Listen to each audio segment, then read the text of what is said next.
Hi everyone. This is a short presentation that I've put together on becoming a more conscious and connected writer. Conscious in terms of how you write, why you write, when you write, and connected in terms of connecting with yourself, your energies, your goals, and your plans for writing. So to begin, it's helpful to think about yourself as a writerly self, as a writer, as having that identity. And what you can do in your research journal or on a clean Word document or on a page in front of you is look at these questions here and make some notes. So in the first place, ask yourself, why do I write? What drives me to do the writing that I'm doing? Right? So, are you doing it because somebody told you to do it? Maybe. But you should have your own intrinsic reasons for writing what you do, whether that's fiction or non-fiction, whether it's scholarly and academic, or whether it's something else that you're working on. You need to have your own internal reasons for wanting to write. What do you want to achieve or gain from or with your writing? Do you want to make a difference? What kind of difference? Who with? Who do you want to have reading this writing? What do you want to tell them? What kind of impact do you want to make on them with what you're writing about? What do you like about writing, and what do you find tough about writing? What are the things that you find pleasurable and enjoyable that don't make writing seem like a lot of hard work? And then what are the things that actually are difficult and make writing seem like a lot of hard work? So these are some useful starting points for getting to grips with your own motivations, your own goals, and your own purposes, and also some of your own feelings about writing. And then you need to think about your energies. A lot of times we work against ourselves rather than with ourselves. And perhaps one of the most evident ways in which we do this is with writing. We write at the wrong time of the day. We try to write for too long. We don't write for long enough. We don't really think about where our energies lie and how our, if you like, biorhythms work. So ask yourself and make some more notes. When, during an average day, do you feel most alert and able to focus on the deeper thinking work? When do you get tired and need to rest? What are the aspects of writing that most energize you? So if, for example, you're like me and you're actually not very alert first thing in the morning or after 5 p.m., and really the time of day that's best for deep thinking work is around mid-morning to mid-afternoon, then you need to plan as many of your writing days as possible so that that block of time is free for your writing. So that you're not trying to force yourself to get up at 6 o'clock in the morning and be focused and be able to think when you just know that that's not how your body works and that's not how your brain works. You will be working against yourself rather than with yourself, and that is a recipe for frustration. Working with yourself is the key to being more focused on your writing and also on deriving more pleasure from your writing. You need to understand the ebbs and flows of your own energy so that you can take the time to set up your workday in a way that will work for you rather than against you. So then when we have our writing time, we need to make the most of it. You can consider time management and focus tools, what are called shut up and write sessions. I prefer the term be quiet and write sessions. The Pomodoro technique, timed writing sprints. There are lots of things you can do, which we'll look at in the next slide. But the clear thing here is to set manageable writing goals. To break the big goal like write chapter 1 or write the paper or write the methodology section, bigger goals. Break them into smaller chunks. Write 200 words today. Write 300 words today. Finish the first 4 paragraphs. Finish the first 2 sections of the paper or the chapter. Rather than writing yourself into a standstill and trying to take the whole, if you like this metaphor, the whole elephant and try and eat it in one bite.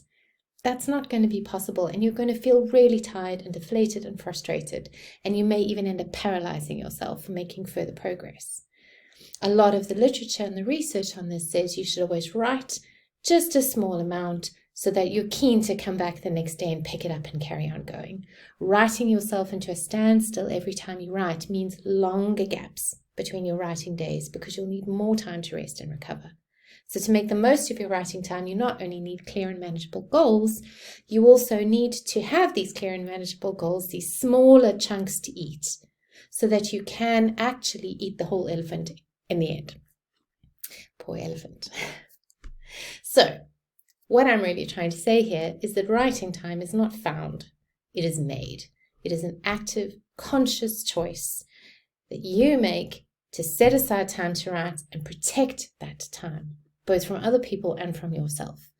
So one of the things I do, for example, is make a meeting in my diary, as I would, for example, with a vice chancellor or my boss or a colleague that I respect and whose time I respect. I would never just go, oh, sorry, I can't come to that meeting. I'm going to go do something else instead.